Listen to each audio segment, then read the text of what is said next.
Hoy vamos a estar estudiando a partir de Génesis capítulo 2, del versículo 5 hasta el versículo número 25. Ese va a ser nuestro estudio el día de hoy.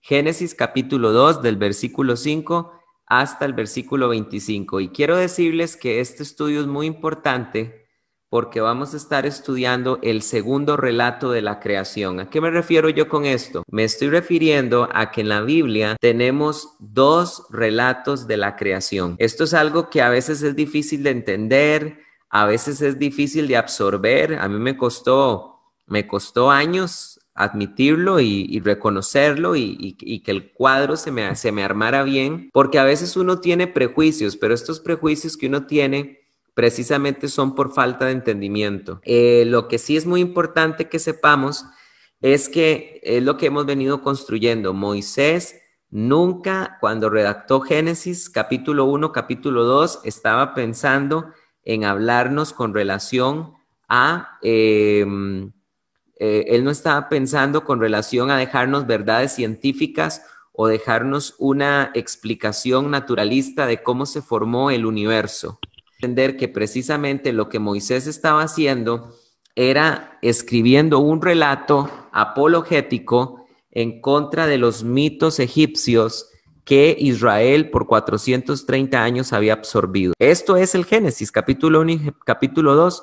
No es un relato de cómo se formó en el tiempo y en el espacio el planeta Tierra y el universo. Vuelvo a repetir, es un relato, refuta todo el sistema pagano egipcio que Dios quería que la nación de Israel se olvidara de él. Recordemos que todas las plagas de Egipto fueron contra los dioses de Egipto y precisamente todo lo que Dios ha hecho es pensando en que Israel se olvide de esos dioses que realmente son demonios. Yo hoy estaba leyendo Números 33. Quiero que vayan conmigo un momento al Números 33. Vean ustedes cómo se deja claro de que el propósito de Dios es de que Israel se olvide de los dioses de Egipto. Vean lo que dice la Biblia con respecto a cuando Israel salió de Egipto. Dice así la Biblia. Dice, partieron de Ramesés en el mes primero, el día 15 del mes primero a la mañana siguiente de la Pascua. ¿De dónde salió Israel de Egipto? De Ramesés. En el mes primero, esto quiere decir en el 15 de Nisán.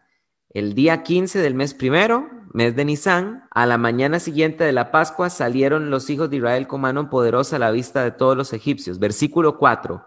Mientras los egipcios enterraban todos sus primogénitos a los que Yahvé había herido de muerte, también había ejecutado actos justicieros contra sus, ¿qué? Sus dioses. ¿Se están dando cuenta? Entonces, vean ustedes que toda la grandeza con la que Dios sacó a Israel de Egipto era un juicio contra los demonios que se hacían pasar por divinidades en Egipto. Y desgraciadamente Israel, como un pueblo que absorbía la idolatría fácilmente, Dios a través del relato de Génesis 1 y 2 está desconectando a Israel de todo ese paganismo. ¿Por qué hay dos relatos de la creación? Para que tomen por favor ustedes nota. Esto en teología se llama un doblete. Esto es un doblete, ya algunos de ustedes lo saben. ¿Qué es un doblete? Es cuando el autor narra de dos formas diferentes una misma realidad. ¿Me escucharon? Cuando el autor narra de forma diferente de formas diferentes una misma realidad. En Génesis capítulo número 1 y en Génesis capítulo 2 tenemos una misma verdad. Tenemos una misma verdad, pero revelada de dos formas diferentes. ¿Cuál es esa verdad? Dios es proveedor, pero está revelado de forma diferente. ¿Por qué? Porque si ustedes se ponen a ver, cuando estudiamos el Génesis capítulo 1, Dios primero habilitó el mundo y después creó al hombre al final. ¿Se acuerdan? Que en el sexto día Dios creó al hombre. Muy bien. Sin embargo, ustedes van a ver que en este relato de la creación que vamos a ver de Génesis capítulo número 2 es al revés. Dios primero crea al hombre y después habilita un medio ambiente para que el hombre viva en él. Es un orden diferente. Entonces, vuelvo a repetirlo. En Génesis capítulo número 1, Dios acomoda el medio ambiente y después introduce al hombre en él. En Génesis capítulo número 2, Dios crea primero al hombre y después al medio ambiente. Esto es un doblete y esta es otra de las evidencias de que Moisés no está narrando ciencia. Porque si la pretensión de Moisés es explicar científicamente cómo se formó el planeta, no pueden existir dos relatos. Tiene que ser uno nada más. Pero el hecho de que existan dos relatos es porque era propio de los hebreos hacer esto. Los dobletes eran propios de los hebreos. Y ¿saben ustedes que en la Biblia encontramos un libro entero que habla de un doblete? El libro de Deuteronomio, que significa segunda ley o significa repetición de la ley. ¿Qué es el Deuteronomio? Es Moisés otra vez repitiendo la ley que ya estaba en Éxodo, Levítico y Números. Entonces, es muy importante que nosotros entendamos esto. Ya estudiamos el primer relato de la creación que Moisés escribió y ahora estamos a punto de estudiar el segundo relato de la creación que comienza en Génesis capítulo 2, del 5 en adelante. ¿Ok? Entonces vamos a leer. Bien, vamos a ir a Génesis capítulo número 2. Voy a compartir pantalla. Bien, voy a pedirle por favor a mi hermano Alex que nos lea estos 3 primeros versos. Por favor, hermano Alex Andrade. El día en que Elohim hizo tierra y cielos, no había ninguna planta del campo, ni había brotado aún en la tierra ninguna hierba del campo, porque Elohim no había hecho llover sobre la tierra, ni había hombre para labrar el suelo, sino que subía de la tierra un vapor que regaba toda la superficie del suelo, y del polvo del suelo formó Elohim al hombre, e insufló en sus narices aliento de vida, y el hombre llegó a ser alma viviente. Gracias.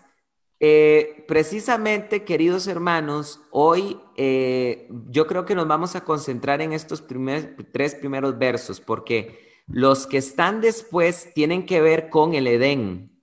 Pero aquí hay una grandiosa realidad en lo que se nos está diciendo. Lo primero que se nos está diciendo es, veamos lo que ya habíamos visto a manera de repaso. ¿Cómo comienza este segundo relato de la creación? El día en que Elohim hizo tierra y cielos. ¿Se dan cuenta? Entonces, aquí estamos viendo, queridos hermanos, de que nunca fue la pretensión de Moisés decir de que él recreó la tierra en 6 días. Porque esto es algo que yo les compartí a algunos de ustedes un GIF, que lo compartí en los grupos de Teología Paulina.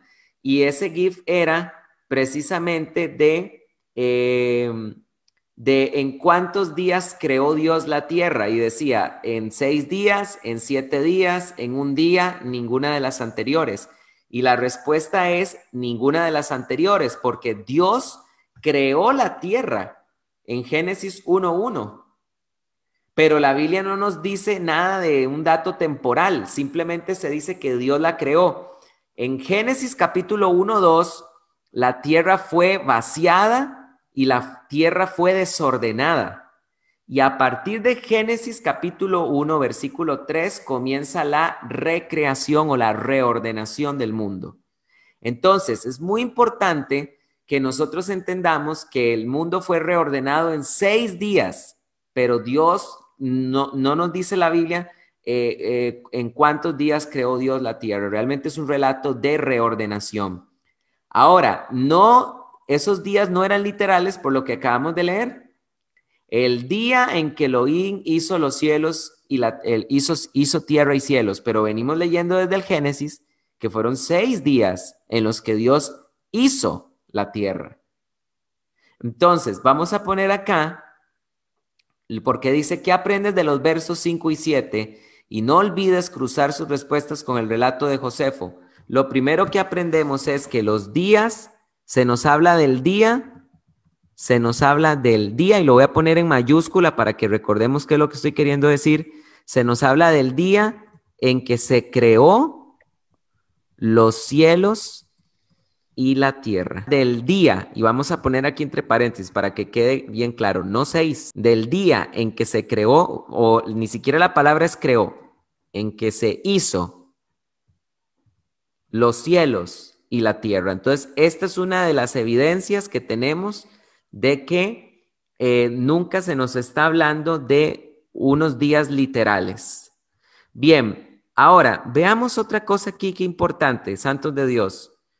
Dice la Biblia que no había aún ninguna planta en el campo, ni había brotado aún en la tierra ninguna hierba del campo, porque Elohim no había hecho llover sobre la tierra, ni había hombre para labrar el suelo. Vemos entonces acá que es indiscutible que se está hablando de otro relato de la creación. ¿Lo pueden notar?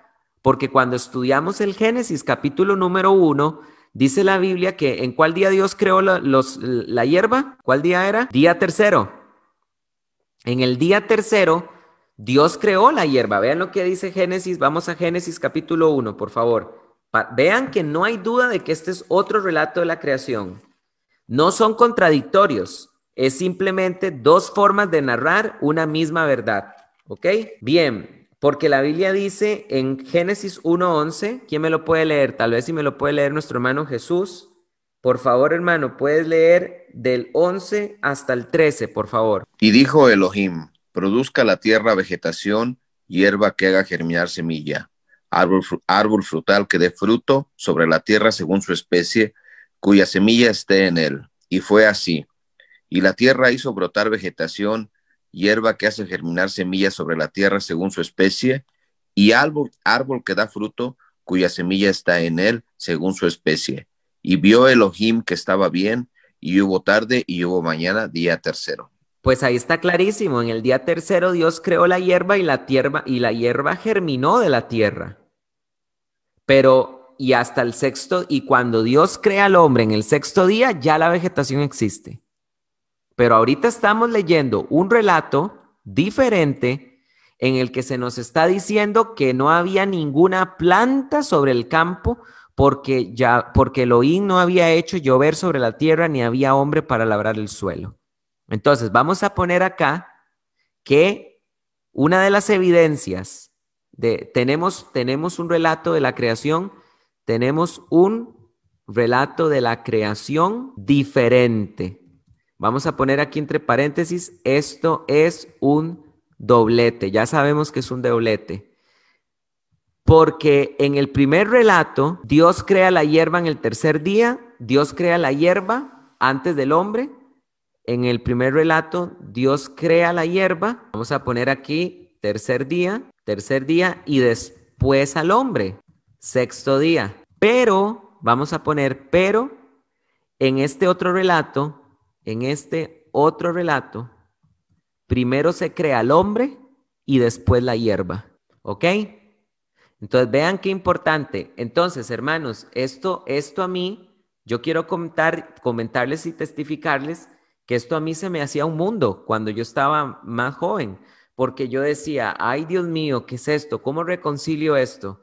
¿Verdad? O tratando de hacer maniobras exegéticas para tratar de explicar cómo es eso que en la tierra no llovía, ¿verdad? Y es ahí donde uno trata de darle un sentido científico al texto y se le embarriala todo el texto a uno por eso, precisamente.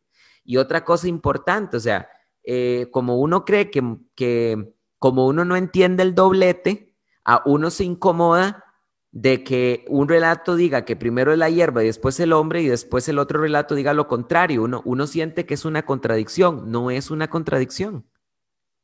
Es un recurso que tenían los hebreos en ese tiempo. Volvamos al texto, queridos hermanos. Entonces, aquí sería muy importante recordar, vamos a compartir pantalla. Es importante porque aquí, ¿verdad? Esto de que no llovía, ¿verdad? Porque la Biblia dice que no llovía, ¿verdad? Ni había brotado en la tierra ninguna hierba del campo porque Elohim no había hecho llover sobre la tierra. Científicamente hablando, ojo, científicamente hablando, nosotros sabemos que llueve en el planeta prácticamente desde que se formó la atmósfera, al principio de que el planeta se formó hace miles de millones de años, llueve en el planeta. Entonces, aquí con respecto a la declaración de que no llueve, de que no llovía sobre el planeta, vamos a poner que no necesita una explicación científica, porque simplemente no se está hablando de ciencia. Entonces, eso no nos debe incomodar en lo absoluto, queridos hermanos. Veamos qué más nos dice el texto. Veamos lo que dice el 6. Sino que subía de la tierra un vapor que regaba toda la superficie del suelo. Tampoco tenemos que tratar de dar una explicación hidrológica de qué es este vapor. Vamos a ponerlo aquí. Estas cosas no nos tienen que desviar la atención. Es más, juzguen ustedes lo que les voy a decir. Juzguen ustedes. ¿No es acaso cuando nos empezamos a poner en esas cosas, en esas menudencias de cómo es eso que no llovía, cómo es eso que subía un vapor? ¿No es ahí cuando ya perdimos el verdadero significado del texto, que es poner a Dios, entender qué se nos revela de Dios? Porque el texto es 100% teocéntrico.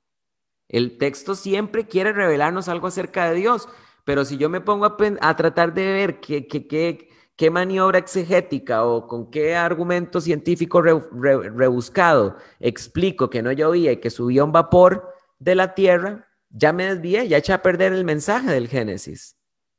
Entonces esto es muy importante. Vamos a poner que no necesitamos dar explicaciones hidrológicas que confirmen el hecho de que subía un vapor de la tierra. O sea, aquí hay gente que trata de decir que esos son los geysers y que como la tierra estaba más caliente en ese tiempo, eso era normal y todo. No, nada que ver. Moisés no se refiere a nada de eso. Bien, ahora veamos el versículo 7, porque aquí la profundidad de lo que se nos está revelando es impresionante. Pero antes de leer este verso, voy a pedirle a Elliot que nos lo lea. Léelo, Elliot, por favor. Y después de eso vamos a ir a la riqueza literaria. Dice, y del polvo del suelo formó Elohim al hombre e insufló en sus narices aliento de vida. Y el hombre llegó a ser alma viviente. ¿Cuál es el problema? ¿Saben ustedes una cosa? Pónganme mucha atención a lo que vamos a aprender hoy. Hoy vamos a aprender un principio de antropología cristiana.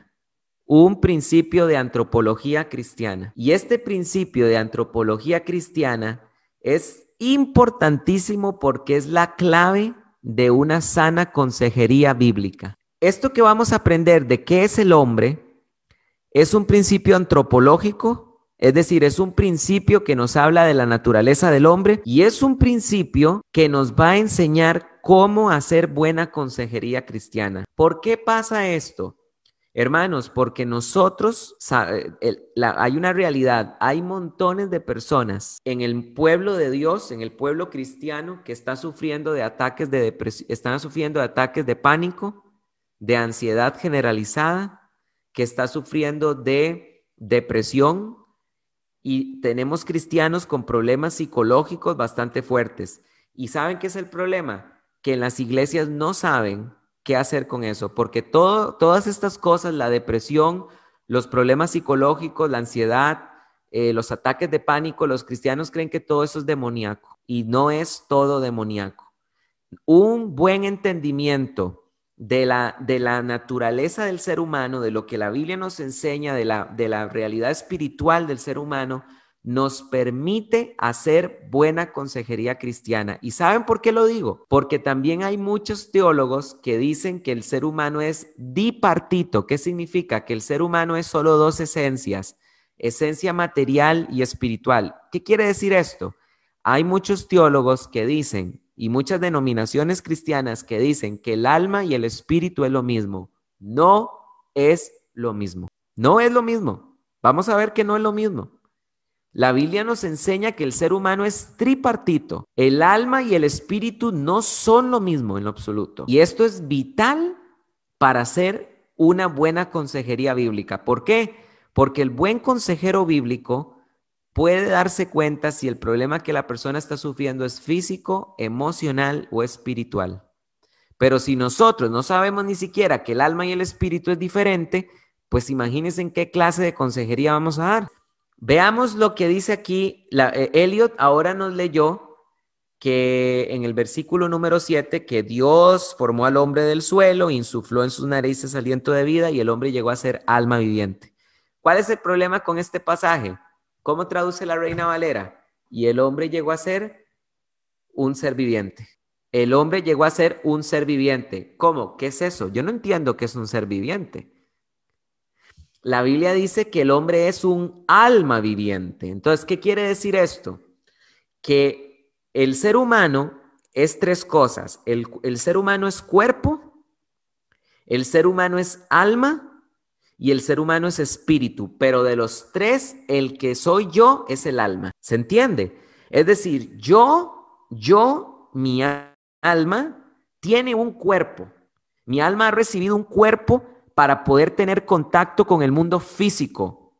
Y mi alma ha recibido un espíritu para poder tener contacto con el mundo espiritual. El cuerpo y el espíritu estoy hablando del espíritu humano, ¿verdad? El cuerpo y el espíritu no son alguien, son algo. Pero el alma no es algo, el alma es alguien.